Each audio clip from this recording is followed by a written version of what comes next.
வகுக்கப்படும் என்று தெரிவிக்கப்பட்டிருக்கிறது. அரசியல் கட்சிகளுக்கு ரோட் ஷோ மற்றும் அரசியல் பொதுக்கூட்டங்களை அனுமதி வழங்குவது தொடர்பாக ஒரு நிலையான வழிகாட்டுதல்களை வழங்குவது தொடர்பாக நீதிமன்றத்தில் வழக்கு விசாரணை நடைபெற்று வந்தது. ஏற்கனவே தமிழ்நாடு அரசு தரப்பில் அனைத்து பதிவு செய்யப்பட்ட அரசியல் கட்சிகளிடத்தில் இது தொடர்பான பரிந்துரைகள் பெறப்பட்டு ஒரு இறுதி வடிவம் பெறப்பட்ட நிலையில் தற்போது இதனுடைய தீர்ப்பு வெளியாக இருக்கிறது. இணைகிறார் நம்முடைய செய்தியாளர் மதன் விவரம் என்ன?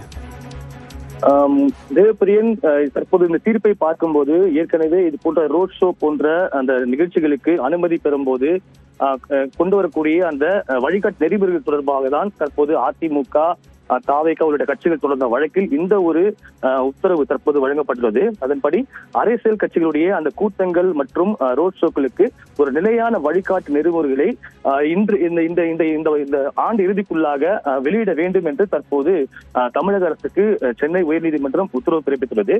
அதே போல ஏற்கனவே தமிழக அரசு கொண்டு வந்த அந்த பல்வேறு வழிகாட்டு நெறிமுறைகளில் ஏதேனும் ஆட்சேபம் இருந்தால் சம்பந்தப்பட்ட அரசியல் கட்சிகள் ஏற்கனவே வழக்கு தொடர்ந்த அதிமுக, தாவேகா போன்ற கட்சிகள் அதை எதிர்த்து நீதிமன்றத்தை அணுகலாம் என்றும் தற்போது சென்னை உயர்நீதிமன்றம் இந்த ஒரு உத்தரவை பிறப்பித்துள்ளது. தேவப்பிரியன், அதாவது தாவேகா தலைவர் விஜய் பிரச்சாரத்தில் ஏற்பட்ட அந்த கூட்ட நெரிசலில் சிக்கி 41 பேர் பலியாகி இருந்தார்கள்.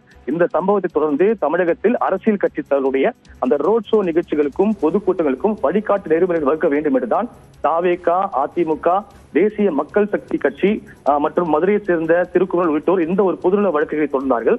இந்த வழக்குகளை விசாரித்த தலைமை நீதிபதி அமர்வு ஏற்கனவே பிறப்பித்த அந்த உத்தரவின் அடிப்படையில் 23 அங்கீகரிக்கப்பட்ட கட்சிகள், 40க்கும் மேற்பட்ட பதிவு செய்யப்பட்ட கட்சிகளின் கருத்துக்களை பெற்று இது போன்ற பொதுக்கூட்டங்கள், ரோட் ஷோவுக்கான வழிகாட்டு நெறிமுறைகளை வகுத்து நீதிமன்றத்தில் தமிழக அரசு தாக்கல் செய்தது.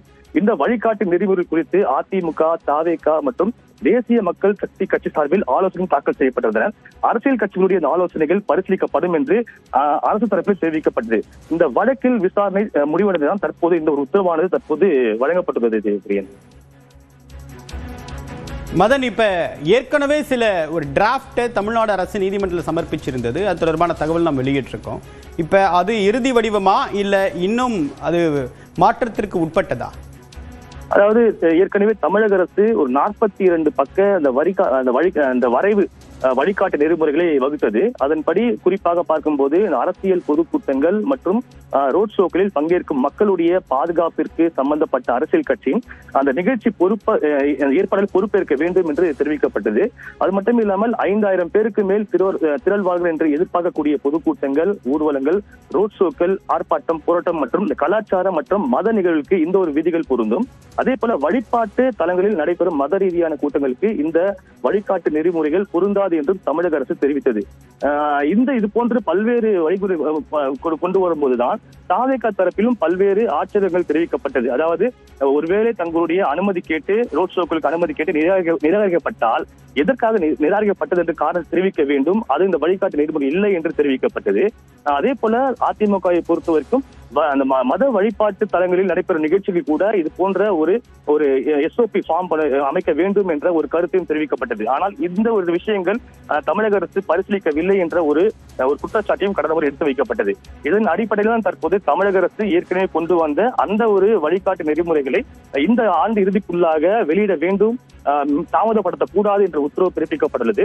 ஒருவேளை ஏற்கனவே தாவேகா, அதிமுக போன்ற கட்சிகள் சொன்ன கருத்துக்கள் தங்களுடைய கருத்துக்களை பரிசீலிக்கவில்லை என்ற ஒரு எண்ணம் இருந்தால் அந்த ஒரு கருத்து தொடர்பாக அவர்கள் நீதிமன்றத்தை மீண்டும் அணுகி நிவாரணம் பெற்றுக் கொள்ளலாம் என்றும் தற்போது உத்தரவு பிறப்பித்துள்ளது. அதன் அடிப்படையில் தற்போது தமிழக அரசு கொண்டு வந்த இந்த ஒரு வழிகாட்டு முறைகள் தற்போதைய பார்க்கும்போது இறுதி வடிவமாக நாம் பார்க்க முடியும். இப்ப மற்ற பிரதான கட்சிகள் தாவேகா என்ன ஆட்சேபனை தெரிவிச்சாங்க? அந்த ஆட்சேபனை இந்த விசாரணையின் போது ஏற்றுக்கொள்ளப்பட்டதா, நிராகரிக்கப்பட்டதா? அதிமுக என்ன சொல்லியிருக்காங்க? சிறு கட்சிகள் சில விஷயங்கள்ல மாற்று கருத்தை முன் வச்சாங்க. அந்த மாற்று கருத்துக்கெல்லாம் ஏற்றுக்கொள்ளப்பட்டதா அப்படின்றது முக்கியமானதா இருக்கு. உங்களுடைய விரிவான தகவலுக்கு நன்றி மதன்.